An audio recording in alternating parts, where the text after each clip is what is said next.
Επισκόπου ημών Ευσταθείου και πάση Χριστό ημών αδελφότητος. Κύριε ελέησον, Κύριε ελέησον, Κύριε ελέησον. Συζύγου και τέκνον, διαμαρτύρη συζύγου και τέκνον αυτών, Ιωάννου συζύγου και τέκνον αυτών, Τηλιανού συζύγου και τέκνον αυτών, Ανθούλας, Δημητρίου, Δημητρούλας, Γεωργίου, Παναγιώτου, Ευαγγελίας και τέκνον αυτών, Σταύρουλας, Νικολάου, Μαρίας, Πηγενίας, Δημητρίου, Τηλιανής και τέκνον αυτών, Κωνσταντίνας, Γεωργίου, Ηλιού, Αλέξου συζύγου τέκνον και εικόνων αυτών, Κωνσταντίνας, Ευαγγέλου, Σταυριλίου, Σταυρούλας τέκνων και εικόνων αυτής, Παναγιώτας, Ελένης, Ιωάννου, Παναγιώτας συζύγου τέκνων και εικόνων αυτής, Ιωάννας,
συγκλονίζει και συγκινεί τις ψυχές των χριστιανών και τη συγκινεί διότι η Παναγία είναι το μόνο πρόσωπο που προσεγγίζει τον άνθρωπο και που παραστέκεται σε αυτόν σε κάθε δοκιμασία και πόνο του.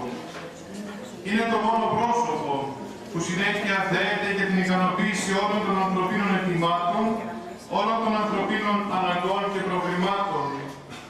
Πόσο μόνος και έρημος θα ήταν στην πορεία του άνθρωπος, αν δεν υπήρχε η Παναγία και όλος ο χορός των Αγίων της Εκκλησίας μας.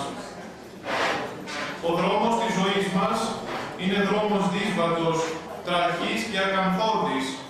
Είναι δρόμος που τα 3/4 του μήκους που τον σκεπάζουν τα σύννεφα του πόνου και της δοκιμασίας και ο διπόρος της ζωής θα απογοητευόταν αν δεν υπήρχε εκείνη από τις οποίες την Θεία ενίσχυση κανένας δεν περνά απογοητευμένος και κατησχημένος.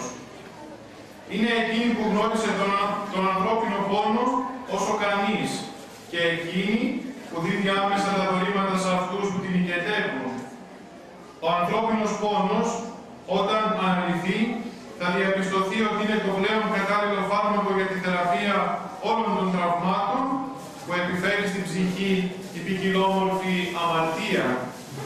Αισθάνομαι την ανάγκη αυτή τη στιγμή να αναπέμψω δοξολογία στην υπεραγία του Θεοτόκου, γιατί μας αξίωσε να εορτάσουμε για μια ακόμη χρονιά το γενέσιό της. Η Παναγία είναι η μεσήτρια των προσευχών μας προς τον Κύριον Ιησού Χριστό μας. Είναι η προστάτης των ασθενών, των πολεμμένων και των φτωχών. Είναι εκείνη που μας κάλεσε να έρθουμε όλοι εμείς εδώ, από πολλά μέρη, για να προσευχηθούμε και να παρακαλέσουμε, όπως είχε μαζέψει όλους τους Αποστόλους από τα πέρα της γης για να παραστούν στην κοίμησή της. Έτσι, η δική σας παρουσία εκδηλώνει την πίστη σας και την ευλάβειά σας προς την Παναγία μας στην επανομαζωμένη Γιάννησα.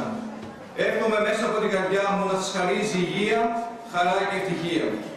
Θα ήθελα όμως να εκφράσω τις ευχαριστίες μου στους σεβαστούς ιερείς που τίμησαν με την παρουσία τους στην ιερά μας αυτή πανήγυρη. Τον πατέρα Νικόλα Κωνσταντάκη, εφημέριο Χρυσάφων, τον πατέρα Γεώργιο Φιλιανδρή, εφημέριο Θεολόγου, τον πατέρα Ευάγγελο Γρήπα, εφημέριο Σικαρακίου, τον πατέρα Θανάσιο Πιλώτη, εφημέριο Ιουνίκονος, τον πατέρα Θεόδωρο Χάρακα, εφημέριο Αφρισσού, τον πατέρα Παναγιώτη Λάτσε, εφημέριο Ξεραμιού, τον πατέρα Νικόλαο Τσέτσεκα, εφημέριο Σελασίας, και τέλος να ευχαριστήσω τον πατέρα Ηλία Κουκουγιώτη, ο οποίος μέσα από την τυχαία του αγάπη μας ομίλησε για την προστάτητά μας υπεραγία Θεοτόκου. Ξεκινάμε. Το καλύτερο δάσκαλο έχετε εδώ. Καλύτερο άνθρωπο. Τώρα μισό κοντό. Το άφησε στην Ελλάδα. Το Θερμοπυλό.